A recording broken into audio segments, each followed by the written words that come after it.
Hi, I'm Kendra from CGW. I'm here at View Conference 2025 with Maggie Kang, director of K-pop Demon Hunters. And Chris Appelhans, director of K-pop Demon Hunters.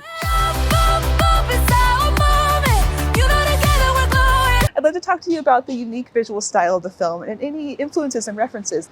Sure. I'll talk a little bit about lighting, then maybe Maggie talk a little bit of animation. Perfect. On the lighting front, we both are huge fans of kind of less conventional animation inspiration, so things like editorial photography, Vogue covers, music videos, Nice. concert lighting. And so we really took a lot of inspiration from that, and we really pushed our art department and our lighting department to incorporate that stuff. And that's not normally what they get to do, but the best part of this movie was every time we brought that kind of new point of view to the crew, they were so up for it. They're like, cool, I get to do a music video.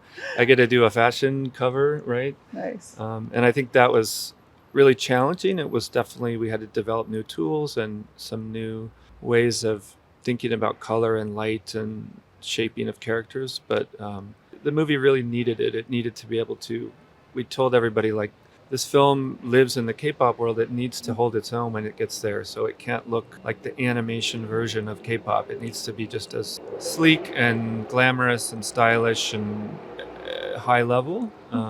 So that really was kind of the brief. And in terms of animation, we were inspired by, we grew up watching kind of everything, and but we were inspired by like anime.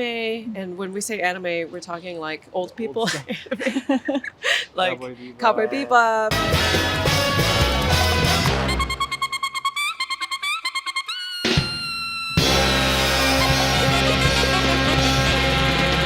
Fooly Cooly.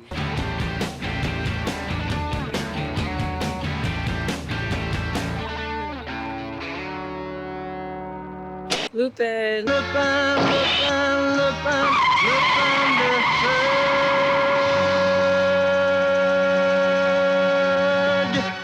Sailor Moon.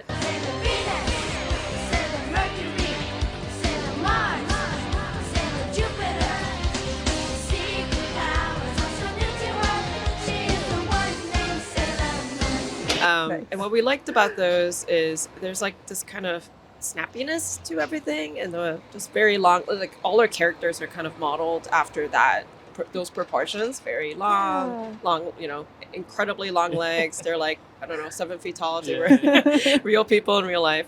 And we were very inspired by just the kind of anime manhwa faces that you see that are very exaggerated and kind of cartoony, I would say. But in our movie, we didn't want to do represent them in a 2D way. We thought that everything needed to be 3D, a 3D representation in our movie. And Spider-Verse, who we are also very much inspired by, they go more of the 2D route, but they're a comic book, and we are not. So we felt like doing a 3D style was more suitable to us. And we're also like inspired by, I'm inspired by The Simpsons, Looney Tunes, so that kind of comedy and like zaniness. Excellent. I'd love to hear about the directing process for those wonderful fighting and dancing sequences. So what went into the choreography for that from a directing standpoint? Well, we had to do a lot of K-pop choreography, so we actually went to the K-pop choreographers for inspiration and reference. So we worked with a choreographer named Lee Jung, and also Jam Republic. Na Yin was a choreographer that we worked with there, and also this group called the K-Tigers that really mix like taekwondo fighting with pop dance and modernize it. It was really cool.